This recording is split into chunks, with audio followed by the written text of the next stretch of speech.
Venezia, la laguna, le meraviglie della storia, la tradizione enogastronomica e il Lido.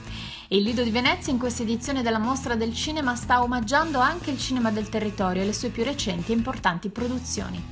Come nel caso dell'Ordine delle Cose, ultima pellicola firmata dal regista Andrea Segre che affronta il difficile attuale tema dell'immigrazione, e Gaga, firmato dai registi vicentini Luca Immesi e Giulia Brazzale, che girato tra Marano e Marostica e scritto insieme all'attore veneto Livio Pacella, parla della vita dei giovani nati in Italia da genitori stranieri arrivati qui proprio in cerca di un futuro migliore.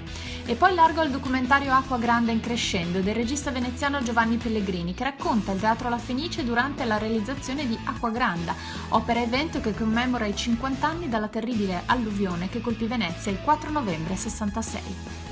Un altro documentario calca le scene di Venezia 74 ed è firmato dal regista Riccardo Biadene, che con Alain Danielou, Il labirinto di una vita, racconta la storia dell'uomo che ha portato l'India in Occidente, in un avventuroso viaggio musicale, esistenziale e spirituale.